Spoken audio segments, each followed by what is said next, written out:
অন্তৰ্গত আমাৰ কেইবাটাও জিলা পৰিষদৰ হৈ এখন বিশাল নিৰ্বাচনী প্ৰচাৰ সভাত উপস্থিত থাকোঁ। ৰাইজৰ ব্যাপক উৎসাহ আৰু উপস্থিতি আৰু উদ্দীপনা আটাইকেইটা দেখিবলৈ পোৱা গৈছে। আৰু এয়া কেৱল সোণাৰী মাহমৰাৰে দৃশ্য নহয়, সমগ্ৰ অসমৰ উজনি নামনি, উত্তৰ অসম, দক্ষিণ অসম সকলোতে একেই পৰিৱেশ আমি প্ৰত্যক্ষ কৰিছোঁ। আৰু ৰাইজে এটা সিদ্ধান্ত ইতিমধ্যে লৈছে যে উন্নয়নৰ যিটো গতি বা মাত্ৰা আমাৰ বিজেপি নেতৃত্বাধীন ডাবল ইঞ্জিন চৰকাৰৰ নেতৃত্বত চলি আছে, এই যাত্ৰাটো যাতে স্তব্ধ নহয়। গাঁৱৰ পৰা চহৰলৈকে, চহৰৰ পৰা বাগিচালৈকে সকলোতে যাতে উন্নয়নৰ যাত্ৰাটো শক্তিশালী হৈ থাকে, তাৰ বাবে ৰাইজৰ যিটো আমি এটা মন জুখিবলৈ পাইছোঁ বা মন দেখিবলৈ পাইছোঁ, সেই মন জোখাৰ পিছত এইটো কথা আমি পতিয়ন গৈছোঁ যে নিশ্চিতভাৱে পঞ্চায়ত নিৰ্বাচনত ভাৰতীয় জনতা পাৰ্টি NDA বৃহৎ জয় লাভ কৰিব। আৰু ইতিমধ্যে তাৰ উমানো পোৱা গৈছে। 397খন জিলা পৰিষদ আসনৰ ভিতৰত 34খন আসনত ইতিমধ্যে বিজেপি NDA জয়লাভ কৰিছে। 1992খন আসন AP পঞ্চায়তৰ ভিতৰত আমি 299খন আসনত ইতিমধ্যে আমি জয়লাভ কৰিছোঁ।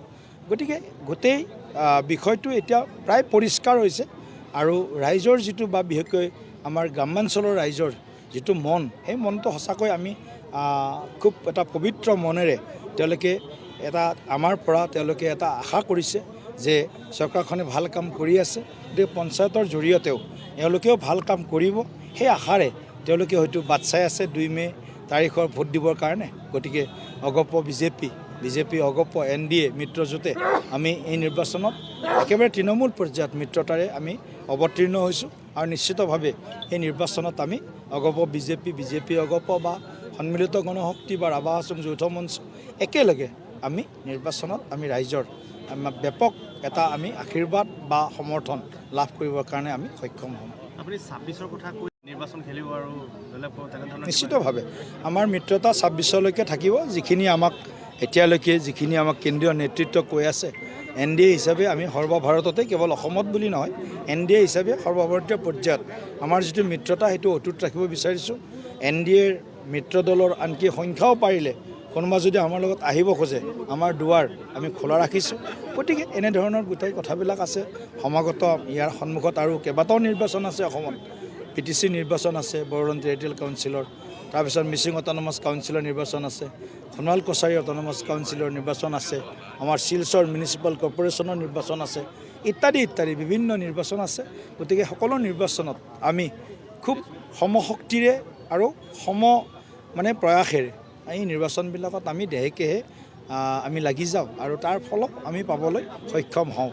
গতিকে আমি 24 ঘণ্টাৰ 24 ঘণ্টাই সক্ৰিয় জীৱন্ত এক ৰাজনৈতিক সংগঠন বা সত্তা হিচাপে আমি কাম কৰি আছোঁ আই অসমী মা ভাৰতীৰ সেৱাৰ কাৰণে। বৰ্তমান মই বাকী বিৰোধী দলৰ ক'ত কি চলি আছে ইমান চিন্তা কৰিবৰ সময়ো নাই।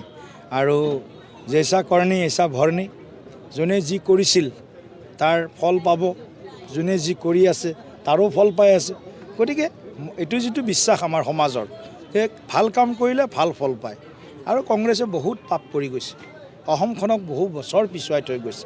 গতিকে সেই পাপ কৰ্ম, অপকৰ্ম, ভ্ৰষ্টাচাৰ, দুৰ্নীতিত পোত যোৱা কংগ্ৰেছ হয়তো এতিয়া তেওঁলোকৰ ৰাজহাড় পোন হৈ থাকিব পৰা তেনেকুৱা অৱস্থা নাই আজিৰ দিনটোত। গতিকে তেওঁলোকৰ ৰাজহাড় বেকা হৈ গৈছে। ৰাইজ তেওঁলোকৰ পৰা বহুত যোজন দূৰত্বত আজি তেওঁলোকে অৱস্থান কৰিছে।